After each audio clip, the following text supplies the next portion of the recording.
Chapter 10, Exercise 10.2, Example number 1. Prove that in two concentric circles, the chord of the larger circles which touches the smaller circle is bisected at the point of contact. देखो question ये है, सबसे पहले दो concentric circles हैं. Concentric circle हो गए जिनका सेंटर सेम हो, या ऐसा समझ लो कि एक सर्कल के ऊपर दूसरा सर्कल, ऐसे समझ लो. ठीक है, एक के ऊपर एक, ये दोनों का सेंटर सेम हो गया. हमें क्या करना है, हमें कॉर्ड बनानी है लार्जर सर्कल की. देखो सबसे बड़ा सर्कल तो ये वाला है ना, तो कॉर्ड किसकी बनानी है, लार्जर सर्कल की, जो टच करे छोटे सर्कल को. अब देखो इसको टच करना चाहिए, तो ये देखो ये हम कॉर्ड बना रहे हैं बड़े सर्कल की, जो इसको टच कर रहा है, ये इसको टच कर रहा है, तो इसका नाम रख लो ए. ये इसको टच कर रहा है B C. Point of contact हो गया ये जो पॉइंट है ना, ये जहां पे सर्कल और टेंजेंट टच करे उसको पॉइंट ऑफ कॉन्टैक्ट कहते हैं. ये जो बी पॉइंट है ये पॉइंट ऑफ कॉन्टैक्ट है. अब देखो क्या लिखा है, इज बाइसेक्टेड. बाइसेक्टेड मतलब कि हमें ये ए बी और बी सी इक्वल प्रूफ करना है. बाइसेक्टेड का मतलब हो गया कि ये दोनों डिस्टेंस बराबर होने चाहिए. तो टू प्रूफ करना है हमें A B equal to A C, A B equal to B C. तो देखो कैसे करेंगे. अब सुनो इसका प्रूफ, काफ़ी इजी है, कोई इतनी बड़ी बात नहीं है इसमें. सबसे पहले ना ये छोटा वाला सर्कल ले लो, इसका नाम C1 रख लो और इसका C2 रख लो. ये सर्कल C1 है और ये सर्कल C2 है. अब ध्यान से समझना, पहले सर्कल C1 ले रहे हैं हम. ठीक है, एक एक करके समझाएंगे आपको. ये C1 आ गया और AC इसका टेंजेंट है. ये देखो अगर आप ध्यान दो, और ये सेंटर है. ये जो छोटा वाला सर्कल जो है C1, इसका AC क्या बन रहा है, टेंजेंट बन रहा है. AC बड़े वाले सर्कल की कॉर्ड है, लेकिन छोटे सर्कल की तो टेंजेंट होगा ना. तो आपने थ्योरम पढ़ी है, थ्योरम 10.1. अगर आप सेंटर से ये इसको पॉइंट ऑफ कॉन्टैक्ट को ज्वाइन करोगे तो ये क्या होता है, एक परपेंडिकुलर होता है ना. तो हम यहां पे लिख सकते हैं since OB is perpendicular on AC. आपने इसके लिए रीजन क्या देना है, थ्योरम 10.1 आपने पढ़ी है, वो यहां पे लिख दो. Radius through the point of contact,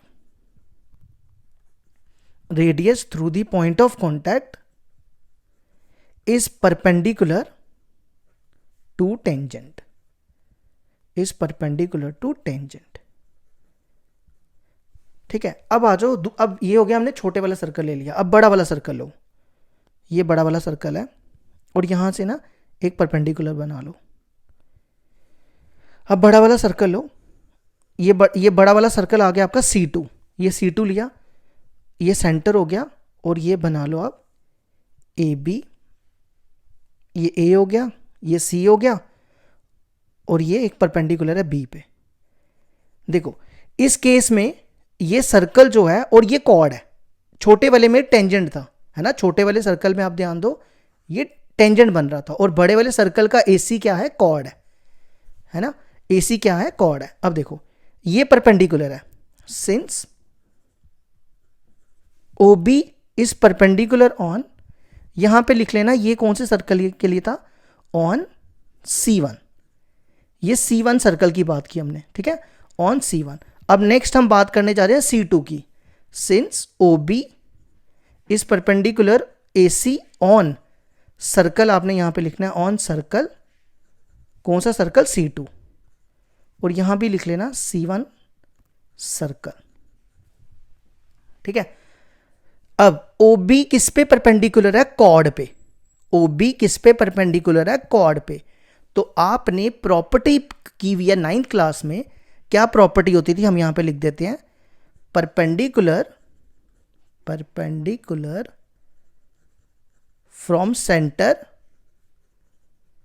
centre to chord, perpendicular centre to chord bisect the chord. ये आपने किया ना, कि अगर कोई परपेंडिकुलर कॉर्ड पे बने, अगर कोई परपेंडिकुलर कॉर्ड पे बने तो वो कॉर्ड को बाइसेक्ट करेगा. बाइसेक्ट मतलब कि AB और BC बराबर हो जाएगा. तो विच इंप्लाइज OB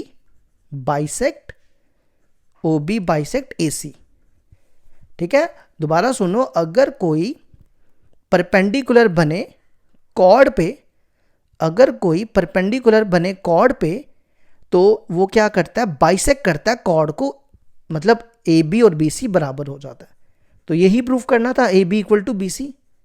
तो ये हमारा प्रूफ हो गया। ये होगी हमारी एग्जाम्पल 1 कंप्लीट।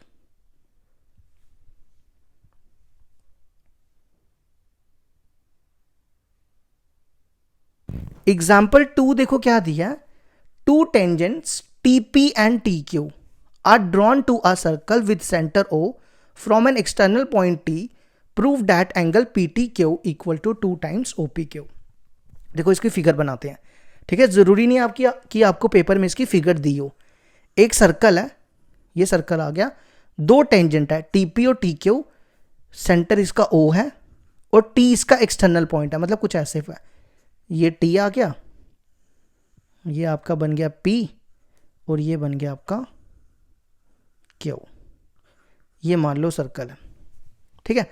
अब हमें क्या प्रूफ करना है, एंगल PTQ, एंगल PTQ ये हो गया और एंगल OPQ। पहले PQ को यहां से ज्वाइन कर लो, ये हमारी ये यहां ले लेना थोड़ा सा Q, ये Q है।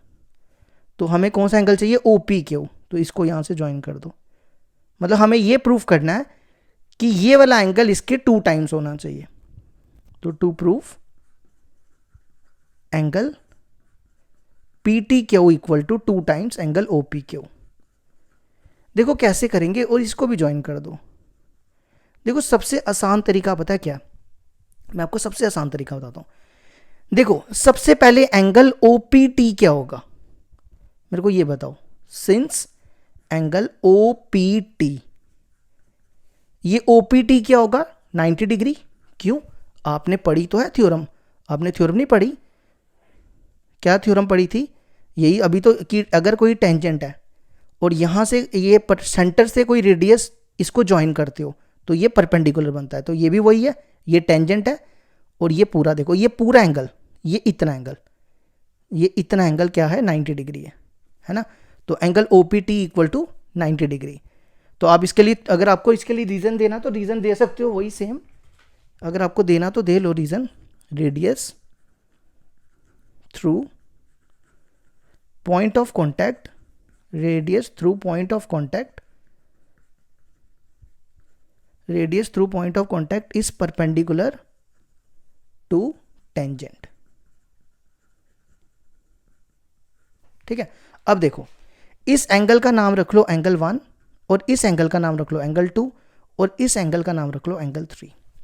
अब देखो एंगल 1 प्लस एंगल 2 किसके बराबर होगा, ये आधा एंगल 1 है और ये एंगल 2 है, ये एंगल 2 है। तो एंगल 1 प्लस एंगल 2, अभी तो बताया OPT, OPT किसके बराबर है, 90 डिग्री के। तो एंगल 1 प्लस एंगल 2 हो गया 90 डिग्री। अच्छा अब क्या करो, देखो हमने थ्योरम पढ़ी है कि दो टेंजेंट की लेंथ क्या होती है, इक्वल होती है एक्सटर्नल पॉइंट से। तो हम यहां लिख सकते हैं now TP equal to TQ। क्यों, because length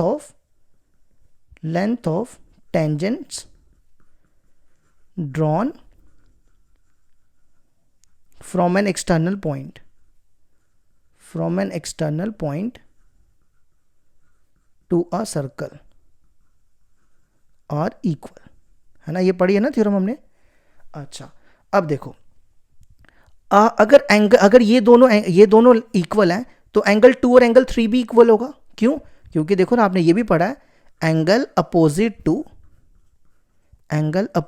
to equal side, angle opposite to equal sides पढ़ा है ना ये, कि अगर साइड्स इक्वल हो तो उनके अपोजिट एंगल भी इक्वल हो जाते हैं। तो TP के सामने वाला कौन सा एंगल है, एंगल 3, और TQ के सामने कौन सा एंगल है, TQ के सामने एंगल 2, ये भी इक्वल हो गए। ठीक है, यहां तक समझ आ गया। अब हम क्या करते हैं, ये वाली ट्राइंगल लेते हैं, इन ट्राइंगल TPQ, इसमें कौन से एंगल है, सबसे पहले वाला एंगल ये ले लो PTQ, angle PTQ plus angle 2 plus angle 3। एक ट्राइंगल के तीनों एंगल का सम क्या होता है, 180 डिग्री। ठीक है, अब इस पे भी नजर रखना, हमें ये प्रूफ करना है, बस हो गया प्रूफ, अब ज्यादा कुछ नहीं है। अब देखो पी टी क्यू को तो वैसे ही रहने दो, ये हमें वैसे भी चाहिए प्रूफ में। एंगल 2 और एंगल 3 बराबर है, एंगल 2 और एंगल 3 बराबर है, एंगल 2 को वैसे ही रहने दो और एंगल 3 की जगह एंगल 2 लिख दो, इक्वल टू 180 डिग्री। ये बनेगा पी टी क्यू, ये बन गया 2 टाइम्स एंगल 2, दोनों सेम है तो 2 टाइम्स हो गए। ठीक है, यहां से एंगल 2 की वैल्यू निकालो, एंगल 1 को इधर लाओ, इसको ले लो फर्स्ट, तो यहां लिखो, यहां लिखते हैं हम एंगल पी टी क्यू,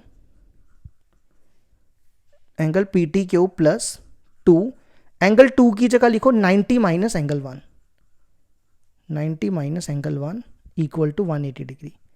ये कहां से आया? From first. अच्छा, अब इसको क्या करो, मल्टीप्लाई करो, 2 into 90 180 degree, 2 into angle 1 equal to 180 degree. ये दोनों टर्म्स को इधर ले आओ, बस हो गया प्रूफ। अब ये दोनों टर्म्स इधर लाओ, ये बनेगा 180 डिग्री, ये इधर आएगा माइनस 180 डिग्री, और ये इधर आएगा 2 टाइम्स एंगल 1, प्लस हो जाएगा ये और ये cancel, P T Q equal to 2 times angle 1। अब आप देखो एंगल 1 किसके बराबर है, ध्यान से देखना, एंगल 1 किसके बराबर है? एंगल 1 ओ पी क्यू है ना, लिख सकते हैं ना इसको, एंगल 1 किसके बराबर है? O P Q. तो यही तो प्रूफ करना था, P T Q equal to 2 times angle O P Q. तो ये हो गया हमारे एग्जाम्पल 2 का प्रूफ। अब लास्ट बची एग्जाम्पल 3, वो करेंगे इसके बाद।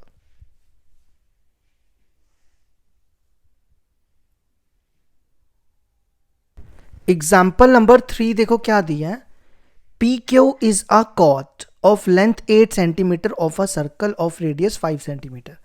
कहता है एक पी क्यू कॉर्ड है जिसकी लेंथ कितनी है 8 सेंटीमीटर और रेडियस है 5 centimetre. The tangents of P and Q intersect at a point T. ये दो टेंजेंट्स है, ये इंटरसेक्ट कर रहे हैं टी पे, हमें लेंथ निकालनी है टीपी की, मतलब हमें टीपी फाइंड करना है। तो देखो कैसे करेंगे। सबसे पहले देखो, अगर ये 8 है तो ये कितना होगा? ये 4 होगा, है ना, क्योंकि अभी तो थ्योरम, अभी तो क्वेश्चन नंबर 1 किया कि जो भी सेंटर से बनेगा वो परपेंडिकुलर जो बनाओगे वो बाइसेक्ट करेगा, है ना। तो ये भी 4 होगा, ये भी 4 होगा, ठीक है। अच्छा, तो ये वाली लेंथ क्या होगी? ये वाली लेंथ हम पीजीटी लगा के निकाल सकते हैं, क्योंकि अगर ये 5 है ये 4 है तो ये तो निकाल सकते हैं ना, ये निकल जाएगी। तो हम क्या करते हैं, हमें लेंथ निकालनी है टीपी की, तो आप इसको x मान लो और इस वाली लेंथ को टी आर को y ले लो, और ये पहले हम ये लेंथ निकाल लेते हैं। बड़ा इजी क्वेश्चन है, कोई मुश्किल नहीं है। पहले लेट कर लो, let TP equal to, TP को हमने क्या ले लिया, x ले लिया, टीपी को x ले लिया और टी आर को हमने y ले लिया। सबसे पहले आप पीजीटी लगा के ये निकाल लो, O R in triangle P O R. तो पीजीटी लगाओ, यहां पे क्या बनेगा, ओपी का square hypotenuse square equal to perpendicular का स्क्वायर, पी आर का स्क्वायर प्लस ओ आर का स्क्वायर, बेस का स्क्वायर। ओपी देखो किसके बराबर है, 5 के बराबर। पी आर किसके बराबर है, पी आर है 4 के बराबर, और ओ आर का स्क्वायर, 5 का स्क्वायर 25, 4 का स्क्वायर 16, 16 को इधर ले आओ तो क्या बनेगा, ये पहले ओ आर लिख दो, ओ आर का स्क्वायर इक्वल टू 25 में से 16 गए 9, स्क्वायर को उधर ले जाओ, ओ आर आएगा √9। तो 9 का रूट कितना होता है, 3 सेंटीमीटर। तो मतलब ये लेंथ आ गई 3, ठीक है। अच्छा, अब देखो आपको पता है कि ये एंगल क्या होता है, ये एंगल होता है 90 डिग्री, है ना, और ये एंगल भी 90 डिग्री होगा। अगर ये 90 है, अगर ये 90 है तो ये भी 90 होगा। तो हम क्या करेंगे, सबसे पहले ये वाली ट्रायंगल ले लो, ये जो आपको छोटी ट्रायंगल दिख रही है ना, ये यूज करो, इन ट्रायंगल टीपीआर, टीपीआर ध्यान रखना हमें x निकालना है, टीपीआर। अगर ये 90 डिग्री है टीपीआर में तो ये किसका काम करेगा, ये हाइपोटेन्यूज का काम करेगा, टीपी। तो टीपी का square equal to T R का स्क्वायर